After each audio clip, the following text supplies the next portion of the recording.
Hello and welcome to Movies, Films, and Flicks. I am Mark Hoffmeyer, and joining me is a man who in 1998 arrived 3 hours early to an Armageddon screening because he didn't want to miss a thing. It's Chris Kelly. Hello, everybody. You didn't want to close your eyes. I didn't want to fall asleep. Yeah, because you would miss Armageddon. Now, I have to say, while watching the movie, you were chewing on animal crackers. So 13, 14-year-old Chris Kelly was eating animal crackers the entire Armageddon screening. So during the animal cracker scene, all I could hear was you chewing because we were in the same theater. We didn't know each other yet, but I just knew that there was someone out there chewing animal crackers, and it was you. That explains the soda that hit me. Up yours, Kelly. How do you know my name? How do you know that? I got Sprite in my eyes now. Yeah, I was 16. Are you saying I drank Sprite? You don't like Sprite? Remember those commercials? Grant Hill would drink Sprite? I don't see a That's the reason why I drink Sprite, is because of this commercial. Really? Grant, yeah, it's because it always stuck in my head. Grant Hill's great. I just see no point to Sprite, right? I don't think, whoa, that's rough. No, that's the only soda that I like. Does it quench your thirst? No soda. Does it give you caffeine? No. So it's just sort of a nice, tasty fresco beverage. Beverage you want a fresco. Fresca? Yeah. Well, those haven't made a comeback. Fresca? They just got pushed out of the market. What were those flavored? I don't understand. Just ginger ale, right? No, Fresca. What was Fresca? It was kind of like a grapefruit soda. Was it? Was it? I think there's variations of Fresca. Next podcast. That's Fresca drinking in movies. What about like during Christmas time, whenever everybody has like a cranberry flavor? You're like, what am I drinking? Oh yeah, everything's cranberry flavor. Cranberry mixed berry, and you're like, what? Like, what kind of Sprite is this? To be fair, I saw the cranberry Sprite, and I almost thought about trying it, but I didn't do it. I did have it. Was it all right? No, it was all right. I like a good cranberry. Whenever I think I was seeing, oh gosh, what was Let's that? Go to IKEA. Do you have anything? Can you imagine that going to lingonberry and Sprite? I would like some lingonberry and raisins, please. Yep. Just like put a meatball in that soda. They now have vegan options. Did you see that? No. Yeah. Give me a lingonberry meatball and Sprite beverage. Why are you talking like that? And someone just hands it to you. You stick your hand out and bloop. I would like to have very oddly shaped ice cubes, please. Yep, and cups that you have to put together. I don't like their ice cube trays either. It's just really strange. You don't like their ice cubes trays that they sell? They're like, I think they're like 99 cents. You can buy hearts, and then you can make little like shapes. They look like Sweden. Well, it explains everything. Sweden. What was it when we were in downtown Atlanta? When I did a commercial. And they had a Swedish flag up, and the people that I was with that was their first time in Atlanta, and they said, "Why is there a Swedish flag?" I'm like, "Well, there's IKEA," and they were like, "Huh." That was it. I mean, well, it's also the Swedish embassy, downtown Atlanta. Yeah, in IKEA, right? I'm a quarter Swedish, so that means every year I have to go to the local IKEA and I have to renew my furniture making license. Have to get 2 more Allen wrenches. They put a clock up on the wall. They get me loaded up on lingonberry juice, right? So I'm like stuffed to the gills of lingonberry juice. They give me that little metal twisty thing and a couple screws, and I got to put it together at a table in 6 minutes. And see if you want to buy anything. While Ace of Base plays on in the background. When Ace of Base comes on, I'll listen to it. Yeah, they're a band that like whenever they come on, I guess you would call it like a Tool tune. That's what Adam Carolla would say, I guess. And when they come on, you don't turn it off, but you'd want to make sure no one else knows that you're listening to it. So if you're at a red light, you roll the windows up. Yeah, and you blast it. You kind of like Fox on the Run comes on. You're like, hell yeah, I love this song. And then but you don't want other people to know that you like it. Oh. So you're okay. You're okay with listening to it, but you'll turn your put your windows up. I learned the song in Swedish, so I can sing the Swedish lyrics with the song. So when cars pull up to me and I saw the sign, and so when people come up to me. And I'm singing in Swedish, like, this guy's for real. Yeah, he's no joke. Look at his beard. That's right. I have roller skates on. No, he's Dutch. That's Austin Powers' gold member. Why is he's Dutch? Michael Caine hates him. I love Michael Caine. Where is intolerance of other people's cultures and the Dutch.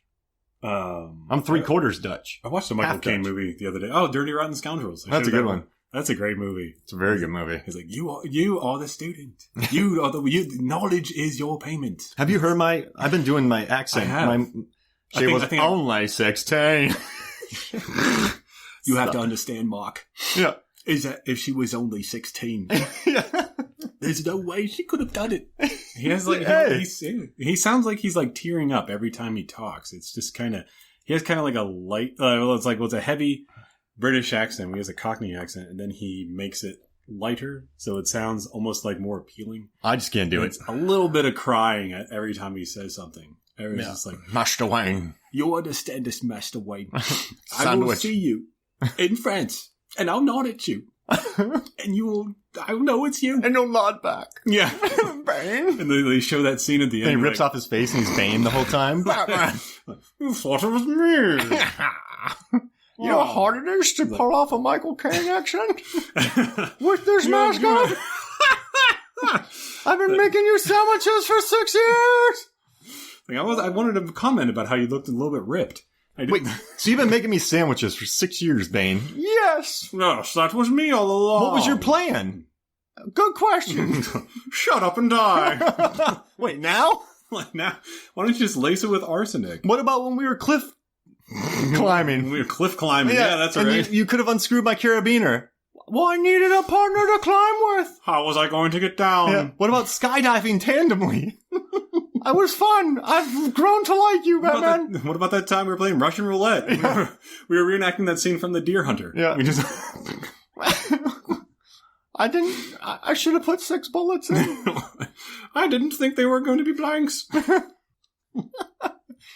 You're not a very good criminal mastermind, are you, Bane? Nope. I'm not the mastermind, I'm the muscle. Yeah, he was too. Was he the mastermind and the muscle? No, he was the muscle. Yeah, I was about to say. Yeah. He was good muscle. Yeah.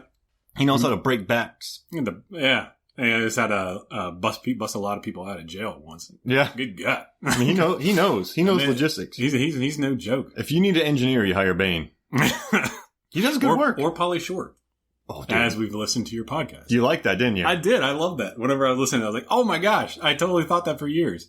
Well, not really. But impressive feat. Yeah, right? I'm going to write an article about it. Same thing with son-in-law. After he's fixed the family. Like, well, I guess it's back to...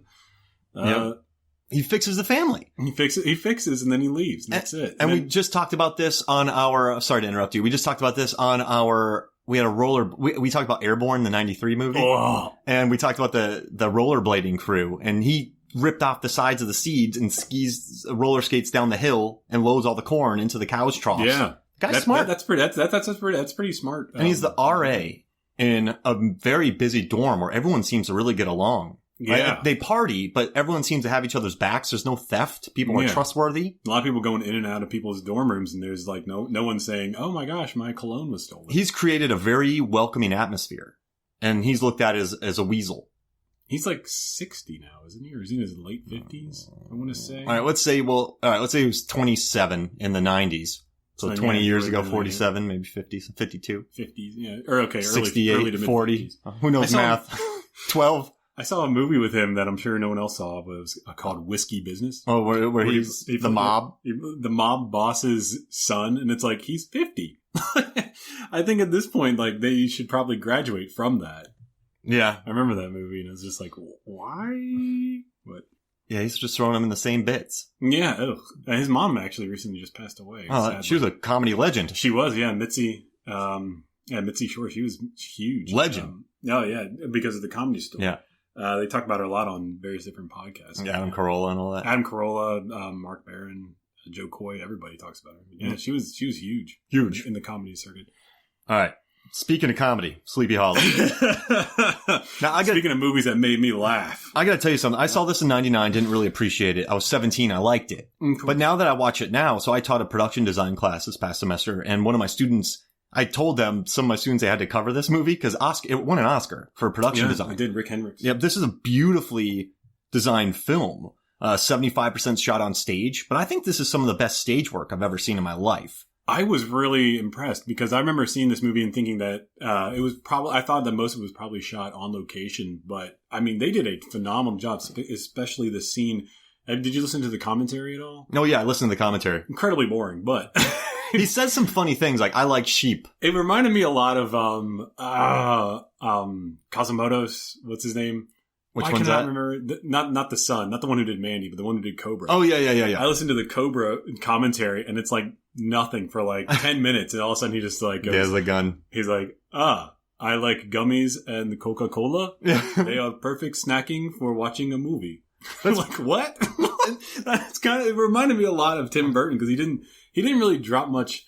I mean, he dropped somewhat, but I mean, not a lot of information. It's definitely, but then again, how do you top anyone like such as Robert Rodriguez? You can't. Yeah, just motor mouthing Kevin Smith, stuff like that. There's no way you could do it, but he dropped some bits though. He's like, I like sheep. Yeah, and then he also said Martin Landau looks good in a wig, and then not many people look good in wigs. he could do it. And then one of the actors, I think he said, Jeffrey Jones, he's like, just let the wig act. Yeah. And he talks about it. He said, like, he has nightmares about it, and he's like, it's just a wig, and that's all you can see in that movie. And it is. I mean, that one stands out to me anyways. And I've been very excited to bring this up. So I think the first podcast you and I ever did was Strangers Pray at Night, right? Yes. So in that movie, we talked about the Tube of Death. Yeah. A lot. There's an incredible amount of Tube of Death in this movie. And I didn't notice it until... I guess Tim Burton points it out in the commentary that the whole town is really, really heavy in fog, but it's because that way they could make the depth of the movie. Specifically, the scene with the tree. Whenever Johnny Depp, and they do that upshot at Johnny Depp axing down. Squishy noises. Yeah. But he had to mask because they had to shoot that on stage. They had to mask all the stuff in the ceiling. So it's like, how do you do that unless you establish the fact that this place is already heavily smoked? Because you would literally have to reconstruct this thing in real life. I mean, on location to then reshoot it. It would be a lot more difficult as opposed to just having it on stage. So they just make everything smoky. And then that way, when they do that upshot, it's just smoke or fog, whatever. And that way everybody can look at that and just say, oh, yeah, that's just regular part of it. Because otherwise you'd be looking at the ceiling and all the lights. And they were in, Leavesden Studios. I don't know if you read this, but it was a converted airplane factory. Yeah, I swear he said in the commentary they used to be a Rolls-Royce factory. Yeah, so maybe like a Rolls-Royce or airplane, but whatever it was, the ceiling wasn't high enough. Oh, God, and yeah. I read that presented problems because of its low ceilings. This was less of an issue for Star Wars Episode 1 because it was all digital. But, let's see, in which the height was generally achieved by digital means. Our visual choices get channeled in violent, Heinrichs elaborated, so you end up with liabilities that you tend to exploit as virtues. When you got a certain ceiling height and you're dealing with painted backings, you need to push atmosphere and diffusion.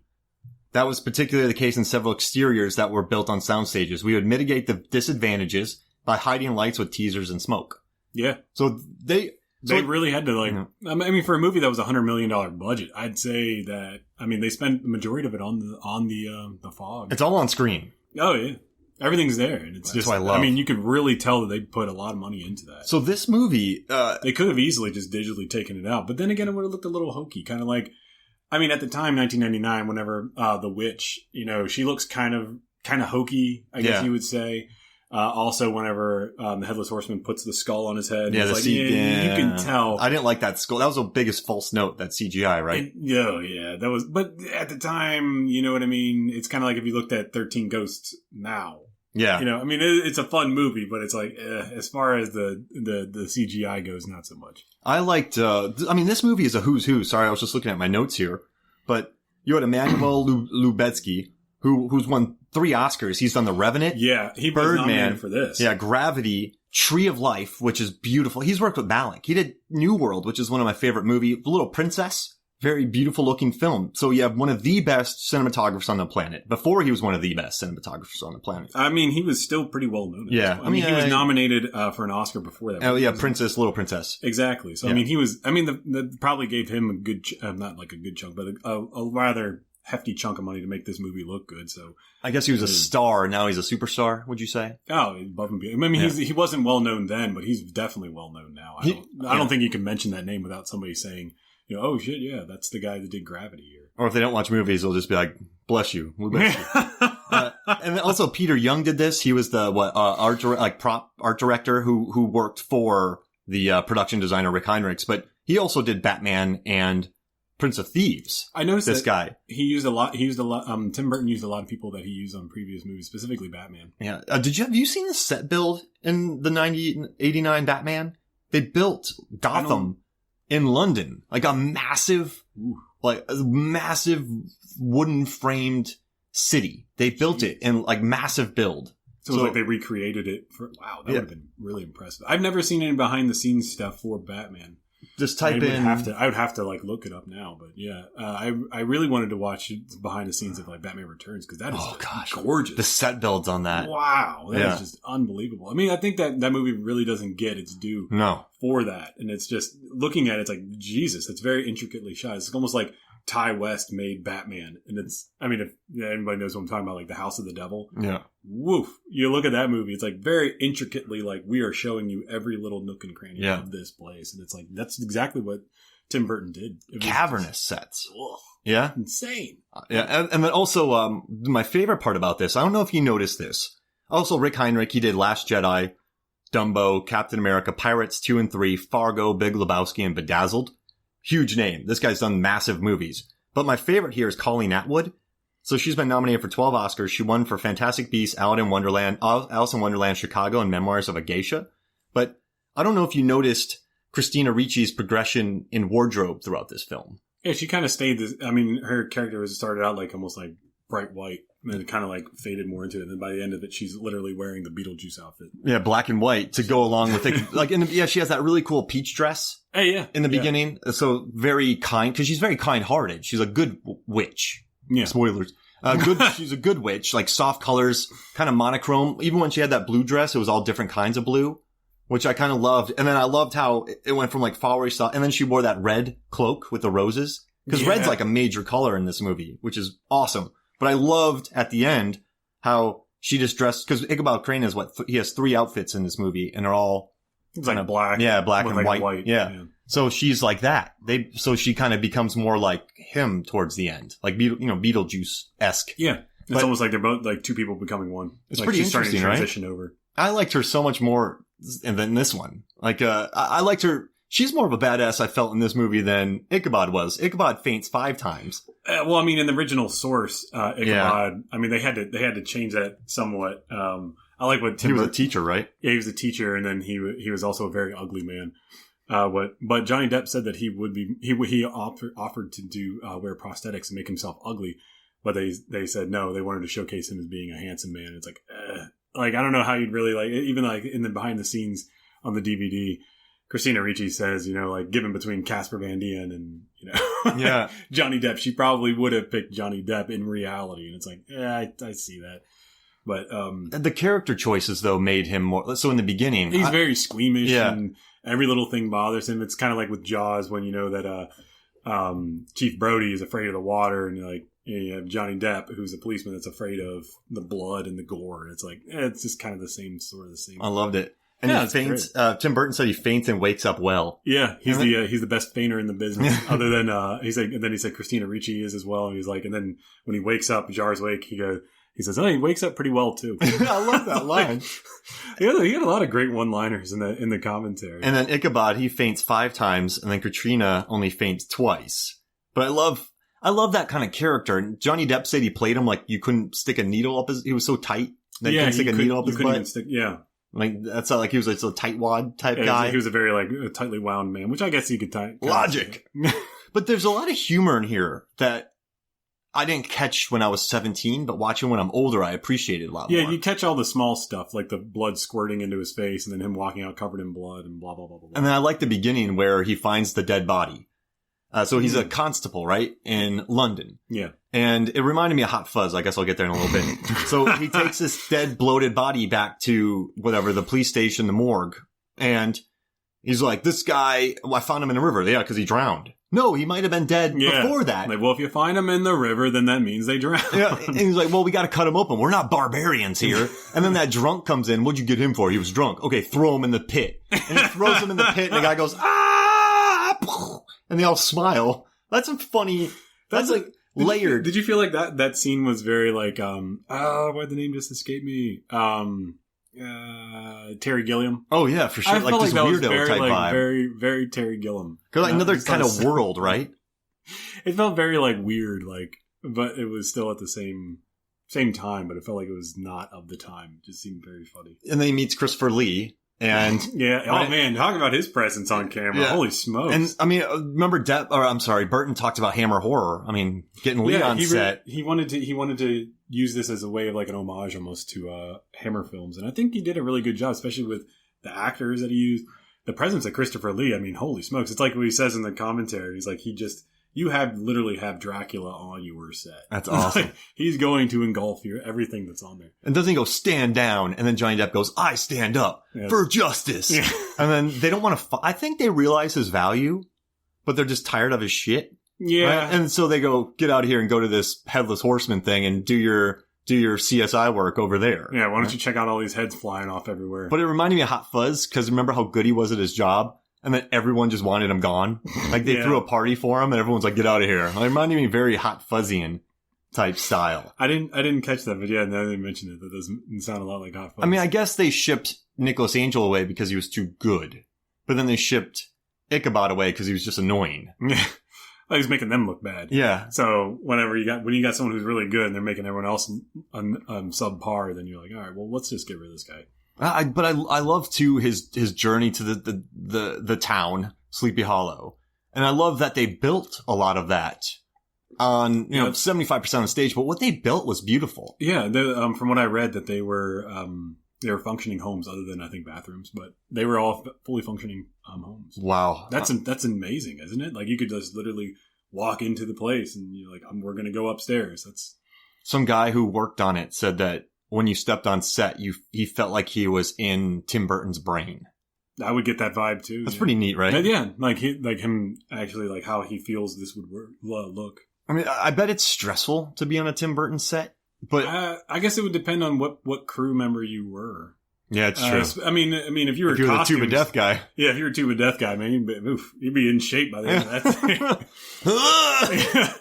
Lifting like 400 pounds each day, like, and all the fog stuff that you're carrying, like the juice. Yeah, they'd probably have like two of them strapped to their belt, But by the end of it, even costumes department, I'm sure But how much of the dialogue was dubbed?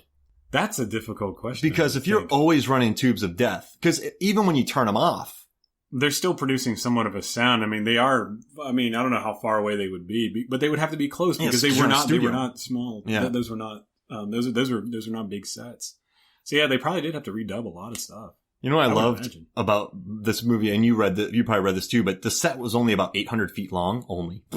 Well, I mean, long set. When you got like two horses ripping down exactly. a road, that's like, you got like, 10 seconds tops? They said that chariot thing took 3 weeks to film, the final chase. And I'm wondering, whoever keeps... So in that movie, at the final chase... He was originally supposed to be on fire, the Headless Horseman. Can you imagine that? Like, inside the studio? Like, oh my God, this would have been good. All the dust and everything in there? Oh, goodness. The fans alone would have to be cranking. Everything would have caught on fire. God. But I love that, just 800 feet. So they would have to get him running, then stop immediately before they ran through the wall, then bring it back, then run 800 feet, bring it back. That was a chase. That's like Apollo 13 when they did that. And they had to drop to create the weightlessness. Or what they have to do? Before they had the hydraulics and everything that they used for gravity, but they would have to have them suspended in space. It's like they only had a good solid 10 seconds before they had to cut it. I mean, Jesus. This is over and over and over and over. God, I could not. I could not imagine that. I just love it though because it felt very Kubrickian in a way because they had total control of their environment inside this stage. So even if it wasn't the best stage, it's beautiful. So you could tell, I think if they fail, I know it had low ceilings, but if Burton and Lubezki and the production of Heinrichs failed at getting the look they wanted, that would have been there on them. Yeah, it would have been on them, but yeah, they definitely had everything very well controlled. I mean, I would have thought that maybe if they had, I guess I'd say like a loop for them to run, the horses to run, that might have been a little bit easier, but there's only so much you could have done with that. Yeah, exactly. Then you would have to get into making it not look like a loop. They're just going in circles for an hour. Yeah. I mean, that's kind of how you do it, right? Also, who's keeping... All right, so that road.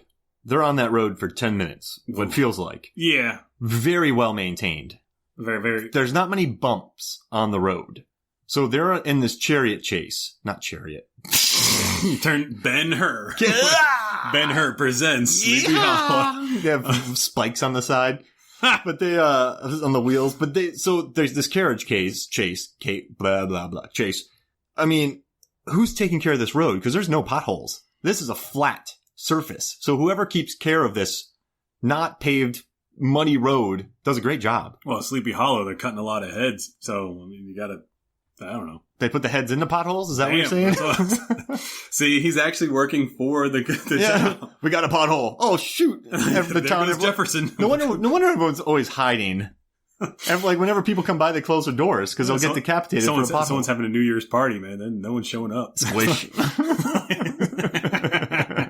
Like, did you go to the potluck? Heck no, I didn't. Hey, Mark, you want to go for a run? No.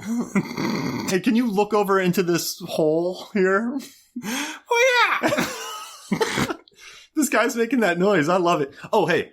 So one of the best decapitations in this movie is when Van Tassel, what's her name? The stepmom. I have her name right here. I have so many notes about this movie. I just got to go find my, let's see. Miranda Richardson, Lady Van Tassel. When she chops off her sister's head. Oh, yeah, that was gangster. That gown she's in is like a beautiful gown. And it's just one take that they had to design. And she took a heck of a swing. She's lopped off a head with an axe. She looked like she's played baseball before. I'll give her that. It was a heck of a swing. It's like, well, blammo. I love your sound effects. Well, blammo! That would be amazing. But I don't know. And what do you think about her dress at the end? The spider's dress? The black and white? I wasn't really paying attention to it. So it was like a spider web type thing. So she drew people into her web. Ooh. And then as she watched through the movie, she's very gaudy. Like, so someone's kind of said she's new money because she weaseled her way into this world. So if you watch her gowns, they're very gaudy, unlike Christina Ricci's, she was just born rich. So she's more like chill with her stuff. So I thought that was pretty interesting. But then when she goes full bad witch, she gets that spider's web. She's bringing it back. Now, Megan came down when I was watching this movie. And Megan's like, who's this lady? And why is she looking amazing? And I was like, well, sounds like someone's going on Amazon for a new dress. Yeah, Megan's walking around in that. But this movie, though, I mean, I don't know. This is just such a beautiful and layered film to look at. Did you get a little confused by the story at all, or no? Well, I don't know. I don't really know. I mean, I thought it was very well put together. I thought that I really wasn't expecting Katrina really to go for Johnny Depp. I mean, that's not how the original story goes. Yeah. And the original story is, Ichabod goes to Sleepy Hollow to be a teacher, and then he's flirting with the Van Tassel or Katrina, and then she tells her boyfriend. Her boyfriend then scares. They tell him about this, the Legend of Sleepy Hollow, which is the Headless Horseman, and he's like, that's ridiculous. Anybody without a head can't ride a horse or something of that nature. And then he's going home that night from the party, and then he chases him, Brom. Brom chases him, and then he throws the pumpkin at his head and hits him in the head and then knocks him unconscious. I gotta tell you. That's the original story, and it's not really as elaborate or scary as the movie makes it out to be. But then again, I guess for 1700s, it's probably a little bit darker. Freaky? No, a little bit. How strong is Brom? Because he throws a pumpkin. That takes some serious. How much is it? Like, I know it's probably gutted. Yeah, right? It's probably like about a good 5 to 10 pounds, I'd say. And so a pumpkin's hard to grip. He throws it a good 30 yards, and there's no dip. He also has a big hand. Like, he's got to have like a Shaquille O'Neal sized hand. And he throws it, and it just stays parallel with the ground for 30 feet. And then it whaps Johnny Depp right in the face. He was a precursor to the NFL. Yeah, he's like the first quarterback. Yeah, he could throw a pigskin over a mountain. Is that how American football came about? Could have been. Who knows? Throw a pigskin a quarter mile. I bet you one of the guys watching that went, "We should make a sport out of this," because he drilled Ichabod 30 feet away by throwing a heavy pumpkin that you can't really grip. Blasted him right in the head. Great shot. Yeah, that was a great homage to the original cartoon as well, because they do that in the cartoon. Oh, nice. Yeah. And then he faints again. Yeah, no big surprise. I love when they keep waking him up in his bedroom after he's fainted. So they find him like passed out somewhere. They're like, get him to his bed immediately. Like, how do we know which one's his? Yeah. Oh, crap. And I love when he's like, there's a headless horseman out there. And Michael Gambon's like, yeah. I know. That's what we told you the whole time. He's like, you don't understand. He's headless and he's a horseman. He's like, we know. Yeah. We told you. That's why we brought you here. He passes out again. Yeah. Like, I love that character though. I love that. I love when actors play roles sort of unselfishly. So I love Kurt Russell in Big Trouble in Little China because he's just kind of an idiot. I love when characters let other people shine, or they're not afraid to be passing out, or, Jack Burton shoots into the ceiling, rocks fall on him and knock him out. In this movie, Depp is just kind of a goober. What do you think about the up-and-coming remake of Big Trouble in Little China? No. Listen, remakes have been happening since forever. I mean, Great Train Robbery had a remake the year later.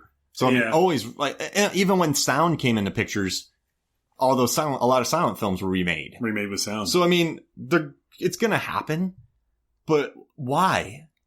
There's so many movies, it's like, why, what would be the point? I mean, I was expecting, honestly, to see a Sleepy Hollow remake relatively soon because it's been 20 years, but it's almost like, why?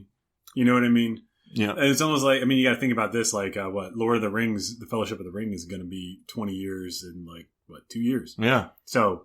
That's nuts. That would be nuts to have that, make a remake of that. Or they were kicking around the Fly remake, too. They've been doing that forever, though, but it was 30 years since the original one. And they remade that in the 80s. Yeah. And then it's 58, right? 57, 58-ish. So I think. And then 88? I want to say 86. Got it. I'm sure I'm wrong. 30 years or so. Yeah, give or take 30 years. So then I think it was for 30 years after that, they were going to do that as well. And just. The Fly every 30 years. The buzz is going to be great. Wait, they missed a perfect opportunity to put in the song The Human Fly by The Cramps. It's like, come on, why didn't they do that? But yeah, it wouldn't have. I guess David Cronenberg didn't want to do that. That'd be funny if he played baseball and hit a fly ball. Fly boys. And it's flies in airplanes. Flies in airplanes in World War II, the Nazis. Oh gosh. Genetically modified pilots into flies and then put them into planes. Fly boys. Coming soon. Coming at you.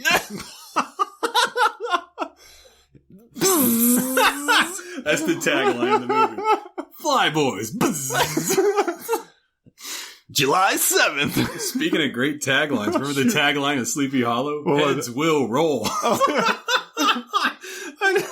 I did the totally, it's like, what is this, A Knight's Tale, but with a Headless Horseman? And if they do, the Yeah Yeah Yeahs have that song, Head off with your head. Oh my God, the Yeah Yeah Yeahs. Now, this movie could be released in the theaters now.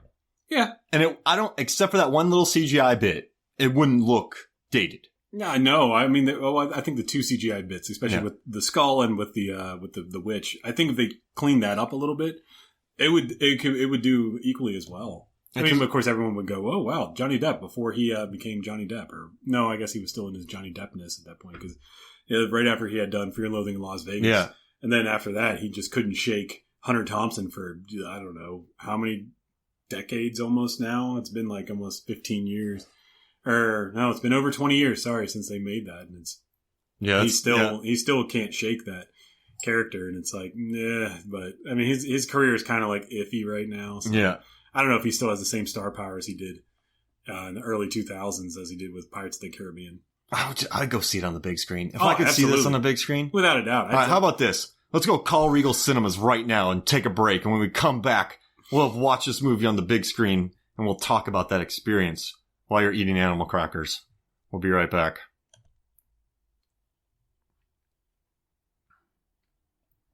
Welcome back to Movies, Films, and Flicks. And we've been gone for a while, but I want to tell you why. Chris Kelly and I, we built a time machine. And we went back to 1999 and got stuck. But it was pretty awesome because we got to watch Deep Blue Sea in the theater again. We got to watch Audition in the theater again, Sixth Sense in the theater again, Blair Witch Project in the theater again, Ravenous in the theater again, Lake Placid in the theater again, Mummy in the theater again, and Idle Hands in the theater again. We got to watch all those again. And then by the end of 99, I figured out the time machine. Now we're back.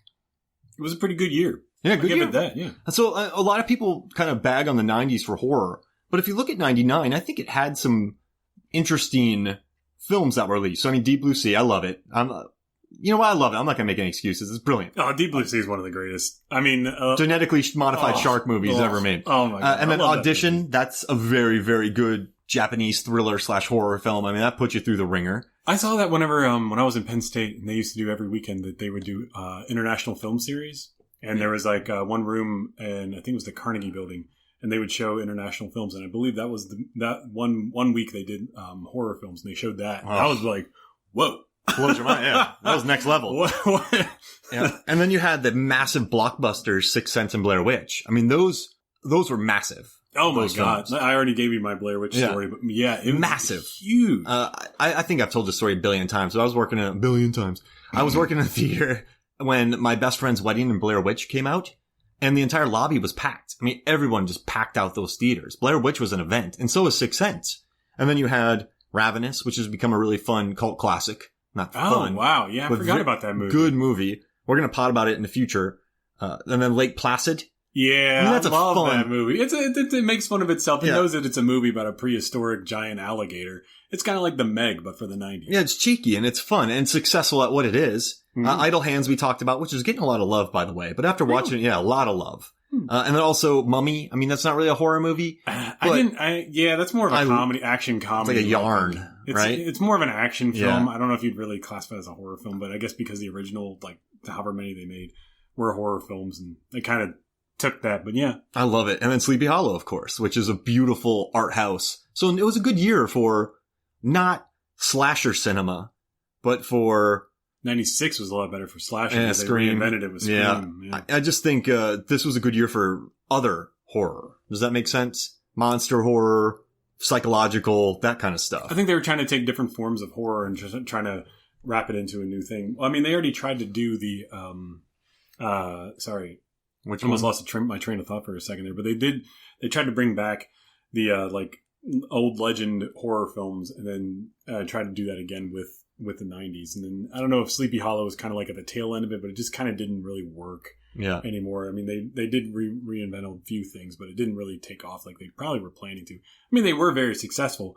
I guess audiences probably weren't really too concerned, because I think in the late 90s, early 2000s was more of the kind of like the invention of like the low budget horror, which with Blair Witch Project blew it right through the planet. Yeah. And then you also had romantic comedies taking off big time too, because that would have been like almost the 10-year anniversary of Pretty Woman. So then they were like, oh my God, I remember that movie. Let's bring Richard Gere back, because now he's more like the handsome father. That was huge. Oh God, yeah. That movie was a blockbuster. Oh God. Julia Roberts' run in the 90s was sick. She had My Best Friend's Wedding. That's why you don't see her anymore. What's the point? That was, I mean, that was, so she was pulling Marvel numbers. Oh God, yeah. In the 90s with My Best Friend's Wedding and Runaway Bride and Notting Hill. Those were all those movies back to back to back. They were huge. Blockbusters. And then also, this is very random, but I just want to know what you thought about the fake cardinal in Sleepy Hollow. I loved it, just like Tim Burton said. He said, remember, he says that in the commentary. He says, it turns out that was the hardest part of making the movie. And he said, because there was one cardinal in all of England, and they couldn't get it. So what they did was they painted a pigeon red and scuffed up the feathers.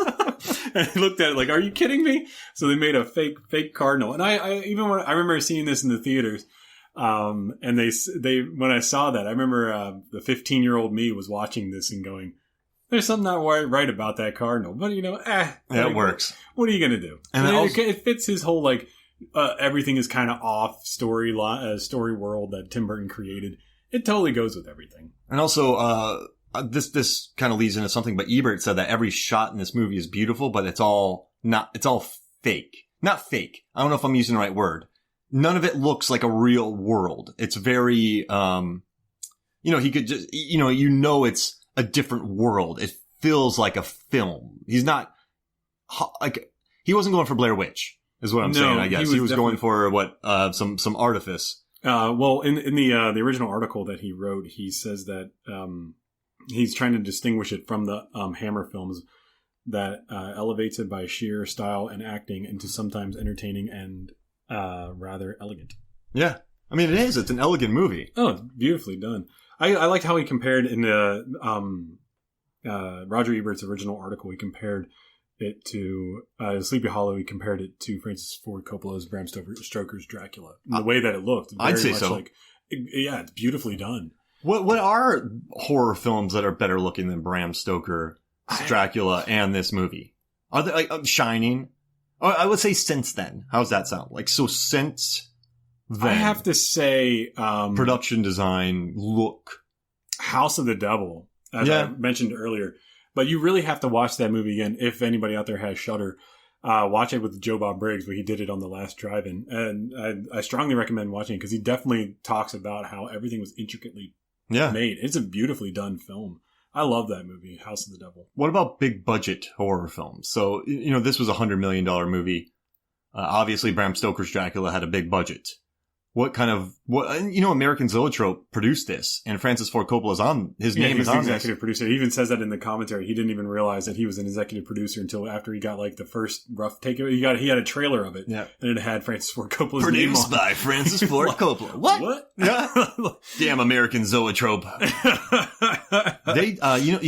We did Valley Girl and Martha Coolidge. Yeah, she got started with American Zoetrope. So listen to our Valley Girl podcast. Yeah, and it turns out they became very good friends. Yep. So she worked for them too. But yeah, I thought that was pretty random seeing Francis Ford. But I guess that explains a little bit why. The way it looks so stylish and like really good as opposed to if you just had Tim Burton. Because you got to remember Tim Burton at the time, his movies weren't, I guess they weren't really what you saw now, what people think of now when they think of Tim Burton. Yeah. Because he had underneath his belt, he had Batman Returns. Beetlejuice. He had one other. Ed Wood, which reunited him with Depp and Landau. Oh, yeah. I loved Ed Wood. Yeah. That's such a good movie. Yeah. Mars Attacks.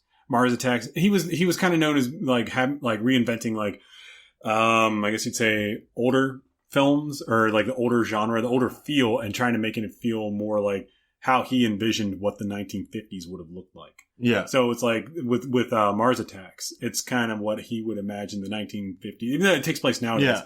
I mean, everything is very much the same thing with Edward Scissorhands. So it's like what he would envision it would look like. Yeah. If he was the one creating it, if he was God in that moment, that's how he would create it. And he did that with this perfectly. Yes, absolutely. Because he got the control. Yeah. That's neat. And so, all right.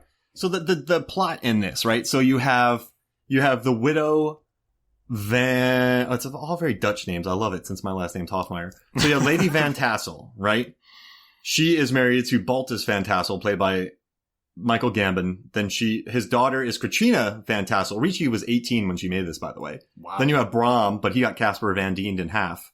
Young Mazda. So that was a good one. I watched that. You know what he has? He has a show that hasn't been released, but he's filming it right now. It's called Cult Classics with Casper Van Dien. What? And he interviews actors and crew members from cult classic films. That's awesome. I know. I want to watch this so bad. I'm sorry. Where's it going to be on? I didn't see where it was on, but I saw it was being filmed right now, and I was like, "Oh, I can't wait to watch this." Like a Starship. Yeah, he's the perfect person to use. And of course, I love that. The movie that he did where he plays James Dean. That what is it called? Live Fast, Die Young. It's like that's probably the worst title you could ever do for James Dean. Sorry, Casper Van Dien or Dine or he's young. He grew up on a street that was named after him, his family. Hey, did you know that? No. He grew up when I forget where in New Jersey, but there's the street that he grew up on is like Van Dien Drive or something, and that was named after his family. He comes from a very rich and affluent family, which you could kind of tell-ish. I don't know if you really could, but he kind of has that air of that feel. And he's great riding horses. Yeah. And Johnny Depp was not. Yeah. But he learned roughly how to ride a horse while they were making this movie, and then so much so he actually adopted the horse that he rides. Yeah, because they were going to put it to sleep. Well, it was the 90s. So. Yeah, you're right. Let's not talk about Milo and Otis. That horse got some tomato juice poured on him. Kill it. Glue factory. Yeah. What's that on that horse? A leaf? Dead. All right, so... Oh, I don't like it. Good thing we don't live in the 90s anymore. Yeah. Put hammer pants on that horse and shoot it. Uh-oh. So she starts off the movie by killing Martin Landau. No, why does the Headless Horseman kill the driver? Because the driver... I think it was kind of like they just wanted to establish the fact that this was a horror film. But they only did it. It only killed who she asked. So did the driver know about the thing as well? I don't think so. I think that they just kind of fudged that. Just to establish that this is a horror film and you didn't know what was going to happen next or who was going to get killed off. Because if they did do that, if they did do from the start, I'm the one who's actually controlling it, it's like, oh, come on. But it's like they had to establish right off the bat that this is a horror film. I really did like, to go along with the beginning of the movie. I liked how it just started off smashed with the music. But I really... That's what he said, too. Cue the music. He has a lot of random moments. I'm trying to find the one thing that he did say in it. He said, the Tim Burton's opening line in the commentary track is, "Hi, this is Tim Burton. I like to start the music before the movie." Yeah. Nothing else after that. It's like, wait, what? He did a lot of lines like that throughout his commentaries. He would just say something and then no explanation after that. And that's it. It's like, oh yeah, I like sheep. Yeah, he's just looking this way. And so I looked away from the microphone. Yeah, I worked on podcasting. But I like when he said, so he's like, so I wrote his notes. Silent movie quality, 75% shot on stage. Let's see, he wants to do Hammer horror films. He loved his set painters. He says, it doesn't feel stage bound, which I do. He said, I agree. It does not. He said, let the wig do the acting. I tried to stick in sheep wherever I could. Let's see, the actors are very good at hiding things. And then lots of people fainting and waking up. What else does he say? These people play villains are somehow the nicest people in real life. Martin Landau looks good in these kind of outfits. Not many people do. Look at Michael Gambon's hands when you get the chance. He's got the biggest, longest. They're like twice the size of a regular human being. Nothing like a little blood for a laugh. I tried to stick in sheep. I don't know why. I just like the sound of sheep. Sometimes it felt like we were making a Scooby-Doo episode, which makes sense. And then he put, sometimes, this is the weirdest one. Sometimes we felt like we were making the world's most expensive Mexican wrestling film. Yeah, because of they had to have a blue mask on the Headless Horseman. Yeah. And they said, sometimes we felt like we were making a really bad Merchant Ivory picture. I love it. I like that note. But hey, can we go through her plot real quick and just the deaths? Because I want to get my head wrapped around this. No. I'm just kidding. Well, thanks for joining us. This is Movies, Films, and Flicks. I am Mark Hoffmeyer. I am going to go scream into oblivion. I hate you, Chris Kelly. Yes. All right. Let's talk about the plot. He kills Van Garrett, Martin Landau, and his son. Then he kills the widow because Van Garrett had gotten her pregnant, right? And then he kills the father of Mazbeth, young Mazbeth, because he knew. Oh no, he kills Mazbeth because he's in that hut, and then he kills Philippe's because Philippe's tells Johnny Depp that there's a fifth victim that was decapitated. So Johnny Depp finds that, and then that guy dies. Philippe's gets his head cut off, and then the village midwife and family were killed because they told the widow the secret, and then Hardenbrook, the notary guy, kills himself. Steenwick is killed when he's bonged on the head with a cross, right? And then Lancaster is shot by Baltus. The servant girl gets decapitated like a boss, gets her head walked off. And then Baltus gets harpooned he throws that wooden stake very fast. Perfectly. Yeah, he goes out like in the Omen. The photographer from the Omen. Oh, yeah. And then he can't go into the church. She killed her sister by chopping her head off. And then she wants to kill Ricci, but instead of killing Ricci, she just monologues when she could have killed Ricci the entire time. Yeah, they could have definitely they could have smoked those people pretty easily. Why did she want the Headless Horseman to kill Ricci? And why, when Ricci was like, the archer, that you showed a picture. She could have just cut her head off and then been like, oh, it was the Headless Horseman. Oh, maybe cauterized wound though, when he cuts heads off. But isn't that what happened with the servant girl though? Yeah. So then how would they have been? Hey now. Whoa. Strange things are afoot. Are we talking about plot holes in Sleepy Hollow? Well, didn't that one fella, Johnny Depp, was knocked out or leaving, so no one probably looked into it too much. Oh, yeah. There you go. And then he noticed that the cut was made after her death. Yes. Yeah. Oh, yeah. That would have been then. So then he figures out, because no one else bothered looking, because I'm going to do an operation. He's dead. No, I'm going to. Yeah. Then everyone was trying to cover it up. And they're like, don't worry about it. And he's like, okay. And they had their own problems, too, those guys. The people that, like the doctor and they were killing each other in that church. So no one probably looked at the body. Yeah, well, yeah. I mean, they're too busy beating the crap out of each other. It'd probably be a little difficult. And I guess she didn't kill Ricci because she wanted the Headless Horseman to do it. So you could... I think that she wanted to tell Ricci that she was the one that was doing it, just because she seemed like Ricci was kind of like, I know everything now. And then she's like, you know nothing. And then I'm the one who's actually controlling it. Now watch this. Kill her. Yeah. Monologue. Yeah. I think that probably was mainly the reason, because she could have very easily killed them. Yeah. But they wouldn't have been able to throw in that great ad-libbed line, watch your head. That was great. That was cute. She was good in that movie. I dig it. But, all right. So at the end, he puts the head, no, when Johnny Depp throws a skull at the Headless Horseman to put his head back on. So he wants his head, but the woman has control of it. So she has control of the horseman, correct? Yes. Yeah. So when he throws the head back to the horseman, he palms that thing. He just goes, Oof. He could be a wide receiver. So, yeah, we already discussed that. How he clearly started football. Yeah. So you have Casper Van Dien throwing pumpkins, and then you have Johnny Depp throwing skulls, and people just palming it. Do you think they might have been on the same team, or they could have been on the same team? If they would have been on the same team, Do you think they would have been dominating? They'd been unstoppable. Oh wow! You couldn't get a face mask penalty though on the Headless Horseman. That'd be great. I'd like to see a football game with those two guys. Decapitation, splitting someone in half. Oh, what do you mean? What if the Headless Horseman's like, we're going to go all the way to the Super Bowl? Then the coach is like, he's getting a little ahead of himself. And then the coach goes, oh no. And then the next day, the coach was found dead on the highway on an accident, but his head was nowhere to be found. Goes to kick a field goal, blasts the guy's head off. Like in Deadly... What was that movie? Deadly... Where she destroys a woman's head with a basketball. Deadly Shade? Deadly Class? Are we talking about... Oh, gosh. What was that? The lady Killer Workout? No. The lady from Throw Mama from the Train gets her head blasted off by Kirsty Swanson, Buffy the Vampire Slayer. Destroys her head with a basketball. It's Deadly Deadly Friend. Oh, my God. I totally forgot. Whoa! The Al Bundy pose. That's right. I throw 3 touchdowns in one game. But no, and then, she kills a servant, and then she monologues, and then he kisses her, he gets his head back, and he kisses that lady on the face with his gross teeth, and then he takes her to hell. What was her long-term plan? She was just so filled by hate? I think that maybe she was planning on taking out most of the town, and then she could run the town, and then they could go to another. Got it. I think that's kind of what it would have been. And then she could, I mean, think about it. It's almost like she could kill off, she could be involved with rich and affluent people, marry into the family, hire him to kill them off, and then she could get as much money as she could possibly get. But why would she want to seem dead? So that she couldn't be... You mean like seem dead as in like she declares herself dead? Remember they said she was dead. Ooh. Remember Gambon saw her? Remember when she was picking roots? Whoops. And a nice foreshadowing because she lived in the forest for a long time. So she's picking all these homemade remedies.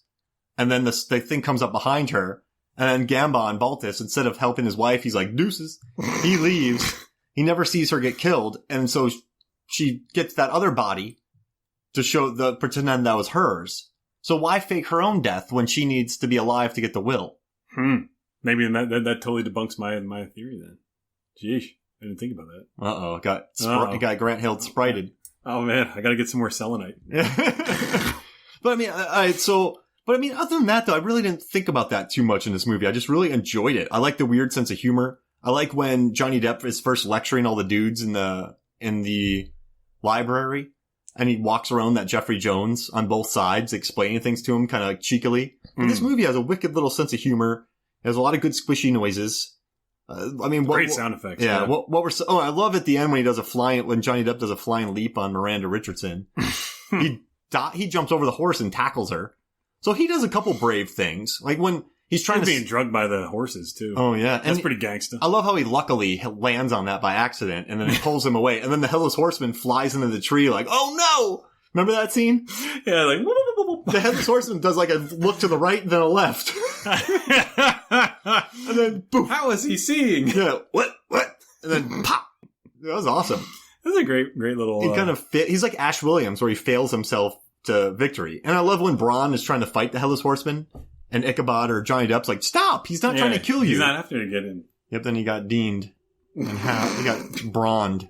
I guess at the time, too, because Casper Van Dien was also kind of a big name at the time, because he just did Starship Troopers, which was pretty well received, even though people didn't really understand the whole film. People didn't get it. They didn't get it, and then they loved it anyways. Yeah. So then that turned into, I don't know, he didn't really do much after. I mean, he did a lot since then, but nothing like big budgeted wise. And before we kind of end up, I just love the uses of red. I mean, this movie opens up with the wax that's ominous of blood. And I really liked, his mom, we haven't even talked about this. Johnny Depp's mom was a witch that got put into the worst torture chamber ever. She spews blood. But there's the red carpet in the white church. Yeah, that was beautiful.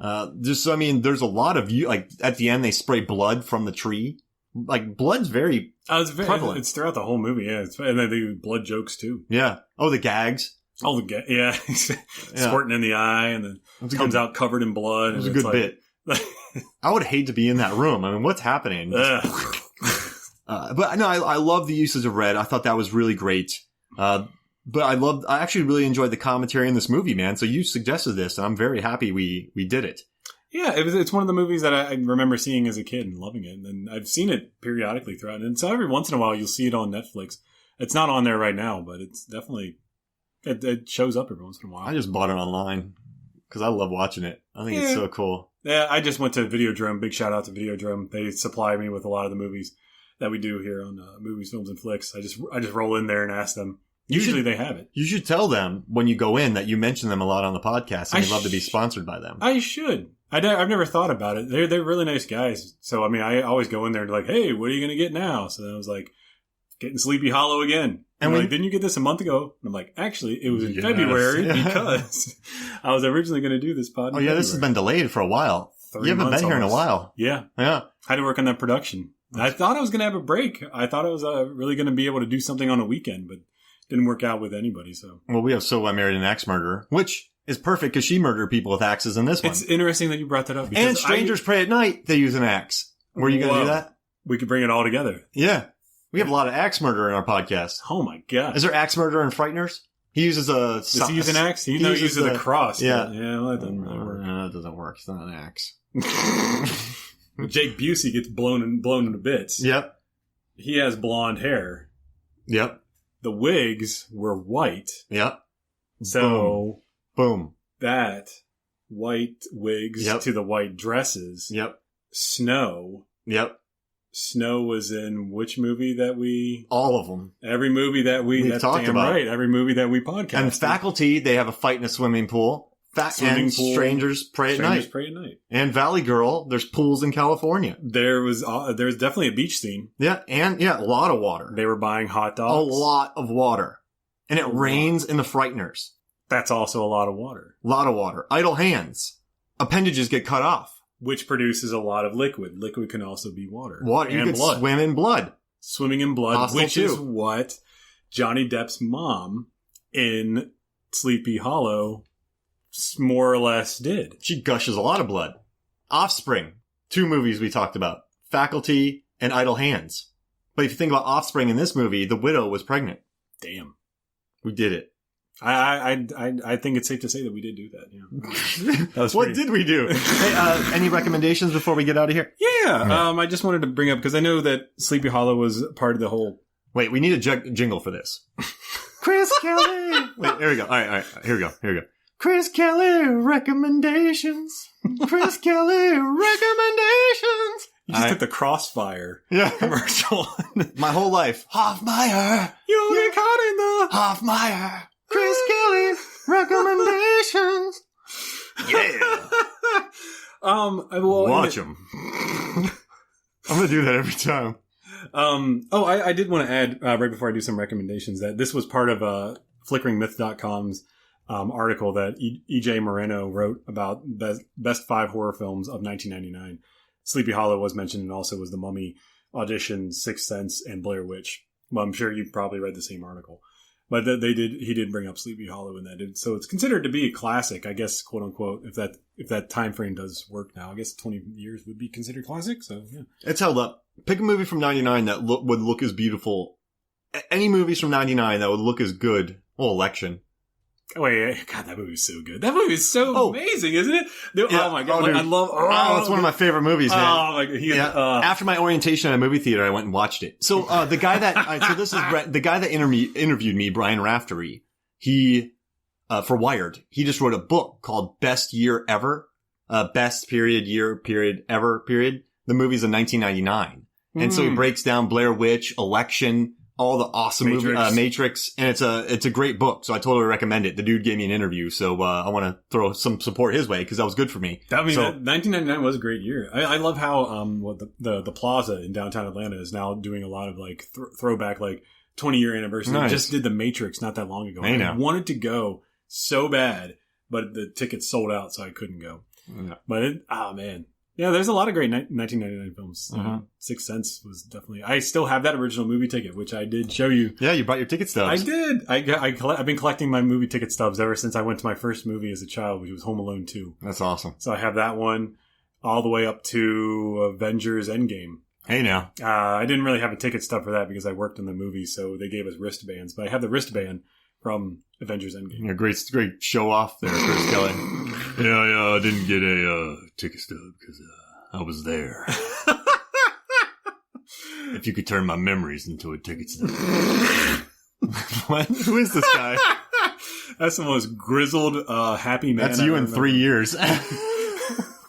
You can't turn my brain into a movie stub. I got presidential agent on film sets. All right, what movies you got to recommend? I wanted to recommend just a couple of films. We should do Election, though.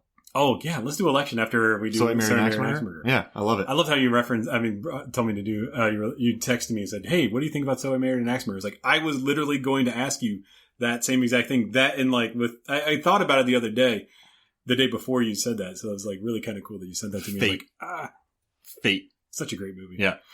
So in the 90s, they were doing kind of, I say early to mid 90s, they were doing a lot of, they were bringing a lot of old horror movies and then trying to make them new again, reimagining them, which they're going to be doing now. Guillermo del Toro is going to reportedly, I think he's going to be doing Frankenstein or maybe The Invisible Man.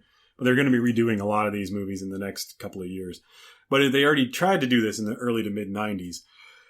Mary Riley, I would say, is probably the first one I would recommend if you liked this. If you liked Sleepy Hollow, Mary Riley, which was the movie which is based on Valerie Martin's book. Valerie Martin's book. It's a parallel novel about Mary Riley, who was Dr. Jekyll's housemaid. So it's kind of like a romantic horror film-esque kind of a little bit. John Malkovich plays Dr. Jekyll, Mr. Hyde. And it's taken from her perspective. I guess you would say it's sort of like Pride and Prejudice and Zombies. Hey. Sort of. It's kind of like an alternate version of if they actually made these movies or books. But I would recommend checking that out. You could rent it right now for $2.99 off of Amazon Prime. Nice. Another one would be Mary Shelley's Frankenstein, because right after Bram Stoker's Dracula came Mary Shelley's Frankenstein. What a cast. That was a dynamite cast. We have Robert De Niro as the monster. He studied people who had severe strokes in order to get the speech patterns down for his character of the monster. Did it work? Yes, no, maybe so. I don't know. It was an extremely violent film, especially for its time, because Bram Stoker's Dracula was very violent. So they decided to continue with that path. But it made choices. It went for things. That's what I liked about it. Does that make sense? No, absolutely. And they changed it a lot from because when you think of Frankenstein, you think of having the big square head with the weird hair, but they went for like a more realistic version, which I think is what it's written in the book. I had never read Mary Shelley's Frankenstein, but I believe she said it's like several faces that were sewn and stretched together, which is what they did for the Robert De Niro version. You need a lot of lotion. He has a lot of cocoa butter. Give me a second. That bottle's almost empty. He's shaking it. Ow, ow, ow. And he just does one of these, wipes his hands together. Now back to Frankenstein. Now back to monologues by Frankenstein. And not really it is kind of on the same lines as Sleepy Hollow, but it's kind of a Stephen King forgotten horror film, which was really good because we all remember Stephen King in the 80s and 90s had a slew of garbage. But there was one movie that stood... Yeah, exactly. There's one movie that stood out, which is on Amazon Prime right now, called The Night Flyer, which was starring Miguel Ferrer, which if you know who that is, you look at a picture of him and you're like, oh, that guy. He was the guy that was in like literally every movie. Mm-hmm. He plays a reporter that's tracking down a serial killer who flies by a plane, which sounds kind of like a ridiculous concept, but it's really, really good. Turns out that this person is actually a vampire. That's not a spoiler. Trust me. But it is a forgotten Stephen King film, which is kind of on the same lines as Sleepy Hollow, where it's beautifully shot, very interesting, and it's really, really violent. Night Flyer? The Night Flyer. Nice. I strongly recommend it. When you said trust me, I was going to be, I don't trust you. Like, I trust you as far as I can beat your ass. Let me see how far I can throw you.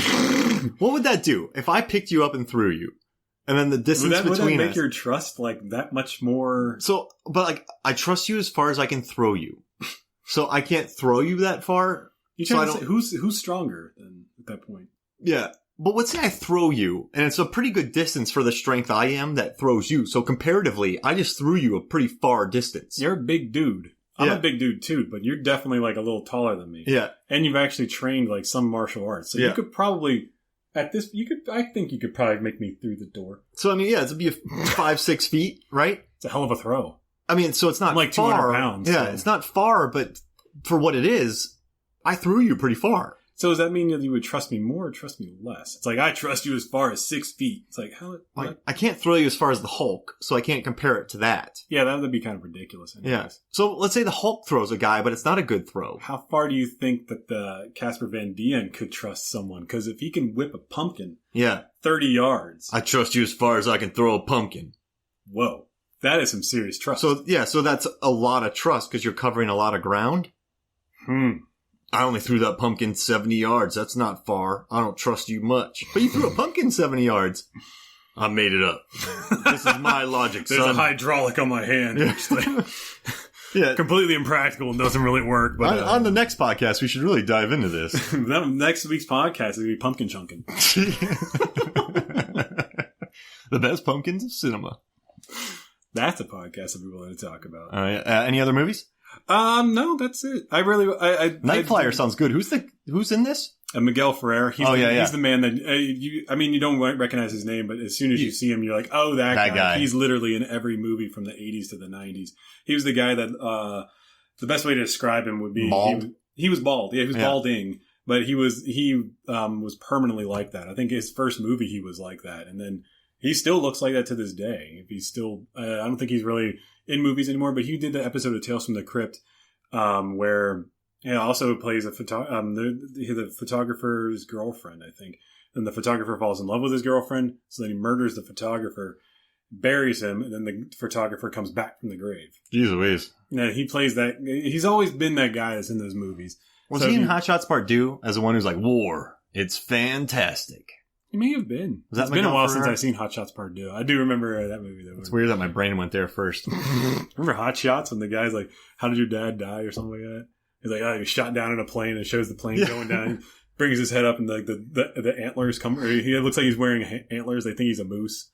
He survived the crash, but a guy shot him. Yep. Oh, God. That's the guy from Hot Shots Part 2. There you go. War. It's fantastic. No, that sounds fun. He's the guy that's in everything. Yeah, right? Night Flyer. I love it. All right, so dude, next one we have So I Married an Axe Murderer. I think we just said Election, right? Oh, I'd love to do Election as well. All right, that was fun. What's also, Mary Shelley's Frankenstein is on Crackle. Hey. So if you want to watch that, it's on Crackle. If you want to watch The Night Flyer, it's on Amazon Prime. Those are Tubi, Crackle. They're really underrated resources. I mention that a lot to people that they don't realize that those free sites are like, oh, and Vudu. Vudu's great. Oh, tons of movies. But people don't understand this. Like they're like, oh, well, there's commercials. Their commercials are like maybe once every 20 minutes or so. And it's only like 30 seconds. So you're watching an entire film for free, unedited.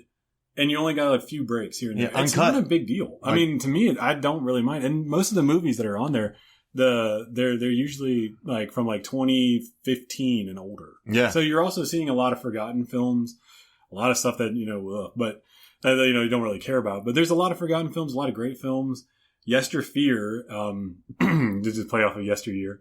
That's a great app if you want to see old horror films that you have never heard of. Like there's a lot of horror films from the 1930s, 40s, and 50s that you would have never heard of. I've always wanted to see Bela Lugosi meets the Brooklyn Gorilla. So I finally got to see that on Yesterfear, which is arguably one of the worst films ever. And also, Tubi have a lot of the Scream Shout Factory or Scream Factory. Oh, yeah. Screams, the Chopping Mall. Those kind of movies are on Tubi. So TUBITV.com. But you can watch a ton of free good stuff on there. And they're all free. You can get them on any streaming source that you use. So you know me, I have to write all these data posts for monsters and all this stuff. I check all those first. And then it's a great resource. It's been beautiful for me. And they all link up to your search engine on your streaming service, like your Roku. Or even if you don't want to, you just want to check your phone real quick. If you look on your phone, they'll just pop up saying, this is streaming on Crackle, this is streaming on... And it shows you whichever one you want to do. Yeah. That's how I got to see So I Married an Axe Murderer. So good. Which is on like every streaming service now. All right, so we'll probably do that in a month or so? Yeah, we can probably... I mean, I'll have to check my schedule, but yeah, probably about a month. Sounds good. Well, thank you, man. So for me, Mark Hoffmeyer, for Chris Kelly, this is Movies, Films, and Flicks. We'll see you next week. See you guys.